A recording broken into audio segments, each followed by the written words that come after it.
This episode was produced by Bach Pro Se. Run your own legal research at prose.trybach.com. Picture this. You come home on a Friday evening, you're just totally exhausted from a long week, and there's a piece of paper taped to your front door. Yeah, that is not the way anyone wants to start their weekend. Definitely not. It's a legal notice from your landlord, demanding money, and it says you have just days to act.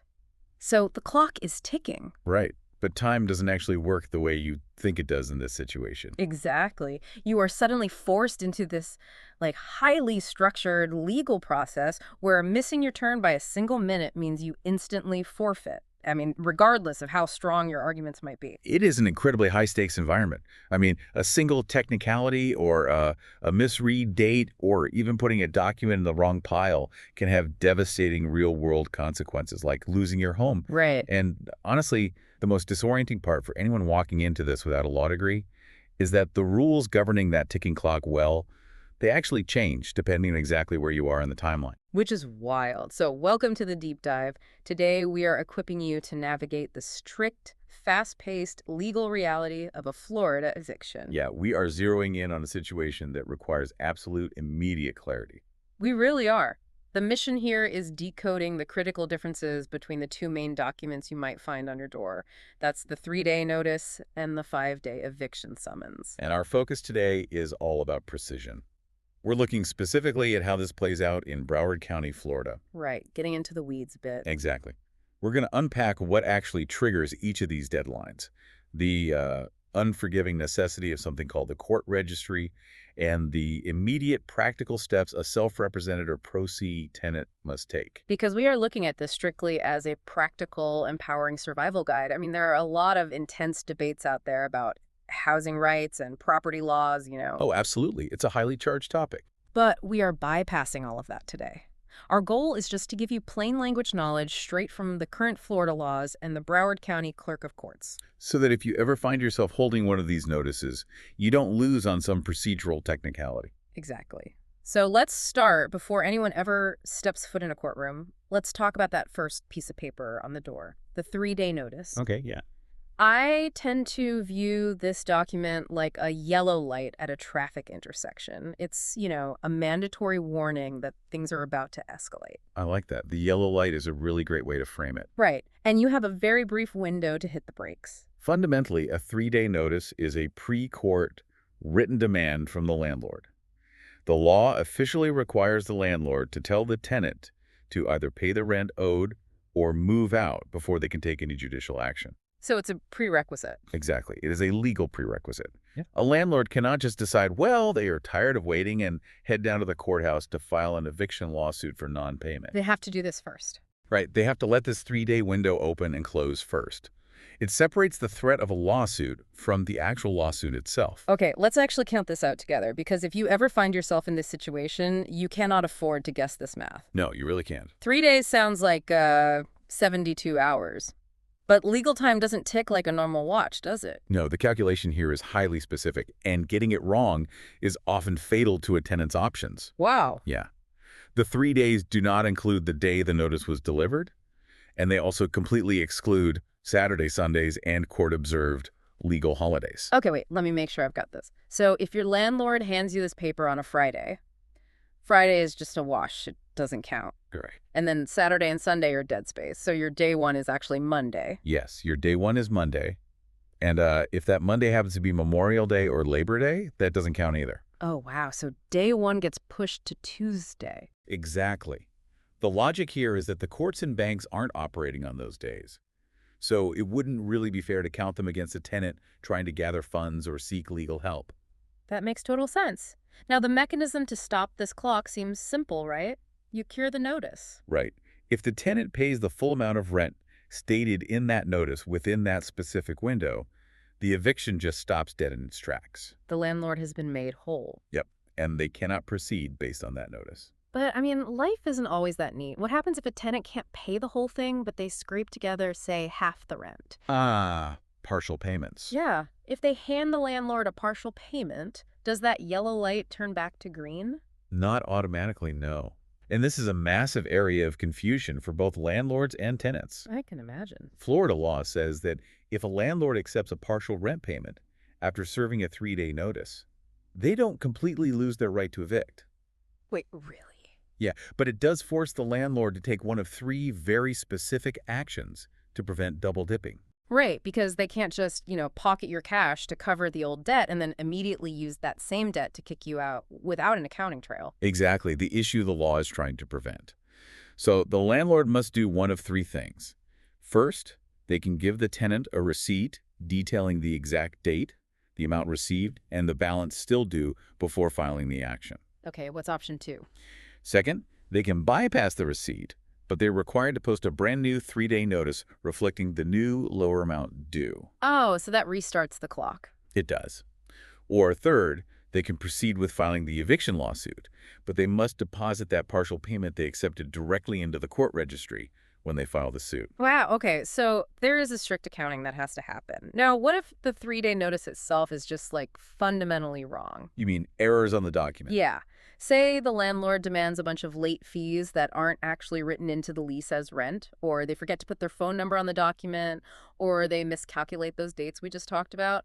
Those kinds of errors happen all the time, actually. The courts consider those to be defective notices. Defective notices, okay. Right. If it demands the wrong dollar amount or fails to exclude a legal holiday or omits required contact info, it is technically defective. But spotting a typo on that yellow light doesn't just magically make the eviction go away, does it? I imagine a lot of pro se tenants think they can just ignore a notice if they find a mistake on it. Yeah, ignoring it is a tragic misunderstanding of how the system works. Identifying a defective 3-day notice is really only half the battle. So what happens then? A mistake on the paper doesn't void the situation. Rather, it becomes a defense. And a defense is a legal tool that you have to formally use and present correctly in the next phase of the process. So you can't just sit back and relax. Exactly. If you just sit on your couch feeling vindicated about a typo, the court will never know and the eviction will move forward. Which means we need to talk about that next phase. Let's say the 3-day yellow light runs out. The rent isn't paid. The light turns red. The red light phase. Yeah. The venue shifts from your front door to the courthouse. The landlord officially files a lawsuit, and the tenant is served with an eviction summons and a complaint. Right. The pre-court phase is totally over. We are now in the official court phase, and this triggers an entirely new, much more aggressive timeline, right? Yes. You are now facing the 5-day eviction summons. This is the official start of the lawsuit. Okay, so 5 days. Just like the 3-day notice, the tenant has exactly 5 business days to respond. And the counting logic remains similar. It excludes the day of service, weekends, and legal holidays observed by the Broward County Clerk of Court. Okay, let's map this one out too, just to be crystal clear. A sheriff knocks on your door and hands you this summons on a Wednesday. Okay, Wednesday. Wednesday is the day of service, so it doesn't count. Thursday is day 1. Friday is day 2. The weekend hits. Right. Saturday and Sunday don't count. Monday is day 3. Tuesday is day 4. Wednesday is day 5. Your absolute final deadline in that scenario is the close of business on the following Wednesday. And honestly, guessing this deadline is the single biggest mistake self-represented tenants make. If a holiday falls anywhere in that span, it shifts the math. Right. You can't just assume. You can't afford to assume you have until Friday just because it feels right. You have to verify the exact date with the clerk's office, a legal aid center, or an attorney. Because the consequences of getting that math wrong are just staggering. Let's dig into what actually has to happen before that clerk's office closes on day 5. It is a 2-part requirement. 2 parts, okay. Within those exact 5 days, a tenant must file a written answer with the court, explaining their side of the story or raising any defenses like that defective 3-day notice we mentioned earlier. Right, the typo defense. Exactly. But that is only part 1. Part 2 is where the vast majority of Pro Se tenants fail. They must deal with the money. Dealing with the money is critical. Let's play out a scenario. A tenant writes a beautiful, legally sound defense outlining every mistake the landlord made. Okay. They file it with the court on day 4, but they don't submit any money. Well, under Florida law, missing the money requirement constitutes an absolute waiver of almost all defenses. An absolute waiver. That phrase, absolute waiver, sounds incredibly final. What is the actual mechanic there? It means the judge will not even look at your beautifully written answer. Really? Just ignored? Yep. The court considers you to have waived your right to defend yourself entirely, with the sole exception of the defense of, I already paid the rent. Wow. If you don't deal with the money within those 5 days, the court can and will issue an automatic default judgment against you. So you just lose. The landlord wins. There is no hearing. There is no chance to stand in front of a judge and argue your case. The process is just over. The logic there seems geared toward reading out delay tactics. The court is forcing the tenant to have skin in the game. Exactly. Knowing the 5-day deadline is totally useless if you don't know what to do with the funds before it expires. You literally have to put your money where your mouth is. You really do. I view this step as the toll booth on this legal highway. You cannot pass through the gate to the courtroom to argue your case unless you pay the toll. That's a great analogy. And that toll is paid to a very specific entity called the court registry. Right. Think of the court registry as a highly regulated, secure escrow account managed by the clerk of the county and circuit court. Okay. During an eviction dispute over non-payment, the law doesn't want the tenant holding the disputed money because, well, they might spend it. Makes sense. But it also doesn't want the landlord holding it because the landlord might be in the wrong. So the court takes possession of it. They hold it in the middle. Exactly. They hold the funds securely until a judge listens to both sides and decides who it legally belongs to. But paying this toll booth in Broward County comes with incredibly strict rules, right? You can't just hop online, punch in a credit card number, or write a check from your personal checking account. No, absolutely not. The sources are crystal clear on this point. What are the options then? The court registry in Broward County accepts cash, cashier's checks, bank official checks, money orders, or an attorney trust account check. They emphatically do not accept personal checks. Which makes sense if you think about the underlying mechanics. The court is acting as the ultimate guarantor. Right. They cannot pause a high-speed legal eviction process for 3 to 5 business days just to see if a tenant's personal check clears the bank. Yeah. They need certified, guaranteed funds immediately. Exactly. The court requires absolute certainty that the money is real and available before they grant a tenant the right to proceed with a defense and take up docket time. Got it. Now, there is one very important exception to this rule regarding the amount you have to deposit, specifically for tenants on public housing subsidies, like Section 8. Right, because their rent is split, isn't it? Exactly. If a tenant receives a government rent subsidy, they are only required to deposit the portion of the full rent for which they are personally responsible under their program. Okay, that's fair. Yeah, they are not required to front the government's portion of the rent into the registry. That's a crucial distinction. But let's take another angle here.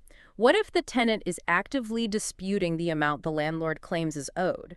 That happens a lot. Say the landlord's official complaint states the tenant owes $2,000. But the tenant is sitting there with receipts proving they already paid $1,000 of that last week. They obviously shouldn't have to put the full $2,000 in the registry, right? No, they shouldn't.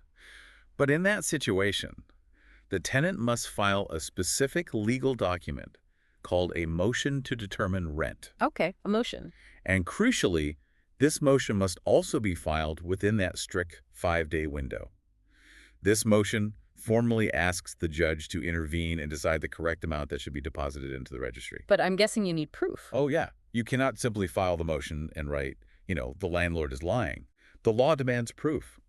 You are required to attach documentation supporting your claim copies of those receipts, canceled checks, or bank statements. And the financial obligation doesn't just freeze in time because you made your initial deposit, does it? No, not at all. Rent continues to accrue. Ah, right. Eviction cases can sometimes drag on into the next month. As those new months hit, the tenant must continue depositing their ongoing monthly rent into the registry as it becomes due. So you have to keep paying the court. Exactly.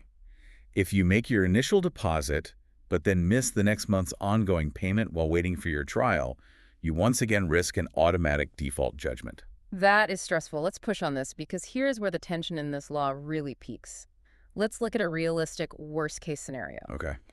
A tenant is deliberately withholding rent because their landlord is a textbook slumlord. Right. The roof is literally caving in, there is no heat, there is black mold in the vents, and the landlord has ignored every single written request to fix it. The tenant is living in hazardous squalor. Do they still have to pay the court registry toll booth just to earn the right to argue that in front of a judge? This is perhaps the harshest, most rigid reality of Florida property law. The answer is yes. Wow. Seriously. Even if the tenant has a rock-solid, morally unassailable defense, like catastrophic failure to maintain the property, an illegal retaliatory eviction, or a completely defective 3-day notice, they are still mandated to deposit the accrued rent into the registry within those 5 days. So wait, if a tenant is living paycheck to paycheck and they had to spend their rent money fixing the heat themselves just so their kids wouldn't freeze, Yeah. and they don't have the cash to put into the court registry by day 5, they are legally barred from telling the judge about the slum conditions. That is the mechanical truth of the law. Failure to deposit the money into the registry means that the tenant absolutely loses their right to raise the defense of the broken roof. That's devastating. The judge will not hear evidence about the mold or the heat. The statutory logic here is that the obligation to pay rent is completely decoupled from the landlord's obligation to maintain the premises, well, at least for the specific purpose of gaining access to the courtroom. It's an intense procedural hurdle. You must deposit the funds to buy the microphone to present your defense. That's one way to put it. So we've explored the mechanics of fighting the eviction, but we need to face the final reality of this process. What happens if the tenant misses that 5-day deadline, fails to deposit the funds, or, if they do everything perfectly but still lose their case at trial? We enter the final countdown. The end of the line. Once a landlord wins a final judgment from the judge, or if they secure a default judgment because the tenant missed that 5-day response window, the clerk of the court steps in. What do they do? They issue a document called a writ of possession. This is a formal legal order directed to the county sheriff. It's the paper that translates a legal victory into a physical reality. Yes, exactly. It tells the sheriff, return this property to the landlord. So the sheriff takes this writ, drives to the property, and conspicuously posts a 24-hour notice on the tenant's door. Right. And after 24 hours have passed, the sheriff returns to physically remove the tenant and their belongings. It is the absolute end of the line. The legal arguments are over. Completely over. Wait a second, let me think about this. Earlier, we spent a lot of time outlining how for the 3-day notice and the 5-day summons, weekends and legal holidays don't count. Right. The breathing room. The court builds in that breathing room. If the sheriff posts that 24-hour notice on your door at 4 p.m. on a Saturday, surely the court isn't counting Sunday for this. Well, if we look closely at the mechanics outlined in the sources, the leniency of the pre-court phase completely vanishes here. Oh, no. The 24-hour notice period does run on Saturdays, Sundays, and legal holidays. So if it's posted on Saturday afternoon, the sheriff is coming back on Sunday afternoon to remove you. Yes. That is so fast. It is. And the reason for this sudden shift makes sense when you look at the institutions involved. The 3-day and 5-day deadlines exclude weekends because the clerk of court is closed. Yeah. You literally can't file paperwork or access the registry on a Sunday. Oh, sure. But the sheriff's department operates 204/7. Yeah. Once the writ of possession is issued, the due process phase is over. The court has spoken. It is now strictly a matter of physical enforcement, and that timeline is relentless, regardless of the day of the week. That is a staggering shift in momentum. From excluding holidays to ensure you have a chance to defend yourself to a completely unforgiving 24-hour countdown. Yeah, it's a harsh reality. So, taking all this complex legal machinery into account, we need to transition into a practical checklist. The Pro Se playbook. Okay, let's do it. If a self-represented tenant in Broward County comes home on a Friday and finds a notice on their door, what is the immediate action plan? The literal first step is to verify everything on that paper. Do not trust your memory of events, and definitely do not assume the landlord's math is correct. Right, double check it all. Look at the exact date and time it was served. Note the exact delivery method. Was it handed directly to you, posted on your door, or mailed? Scrutinize the exact dollar amount stated. You need to pin down the cold, hard facts immediately because the clock is already ticking. Once you know the facts, you have to prove them. You can't just walk into a courtroom and hope the judge takes your word over the landlord's. You need to build a paper fortress. A paper fortress. Documentation is your only shield here. So what do they need? You need a physical copy of your lease or rental agreement. You need every single rent receipt, canceled check, or money order stub you can find. You need the original 3-day notice itself. Okay, get everything together. And critically, if your defense is that the landlord failed to maintain the property, you need copies of the written notices you gave the landlord demanding those repairs. Right. And the sources highlight a very specific rule regarding those repair notices. You must have sent that written notice about the repairs to the landlord at least 7 days prior to the eviction lawsuit being filed for it to be considered a valid defense. Yes, that 7-day rule is crucial. So you need that documentation to prove the timeline. Beyond gathering paper, where does a tenant actually go for help? The sources specifically direct tenants to utilize the resources available in Broward County as fast as possible. Where specifically? The Broward County Clerk of Courts actually offers self-service forms, both online and in person. There is also the legal aid service of Broward County, Florida law help websites and various court self-help centers. We need to draw a very firm line regarding what the clerk's office can actually do for you, though. They are incredibly helpful, but they have strict legal limits. Yeah, this is a vital distinction. The staff at the clerk's office can provide what the legal system calls ministerial guidance. Ministerial guidance, what does that mean? They can hand you the blank forms. They can tell you what the filing fee costs. They can explain the exact procedures for how to deposit a cashier's check into the registry. But they are legally prohibited from giving you legal advice. Got it. They cannot tell you if you should file a motion. They cannot tell you if your landlord's 3-day notice is defective. And they certainly can't tell you what your chances of winning in front of the judge are. Stepping back and looking at this entire labyrinth, the biggest takeaway isn't that a tenant needs to somehow become a legal scholar overnight. No, definitely not. It's that they need to become an absolute fanatic about their calendar and their administrative paperwork. Knowledge in this system is only valuable when it is applied correctly and on time. I mean, having the greatest legal defense in the world, a perfectly documented slumlord scenario, means absolutely nothing if you miscalculate your 5-day window by one single day. Right. Or if you bring the wrong payment. Exactly. Or if you show up to the clerk's office with a personal check instead of a cashier's check.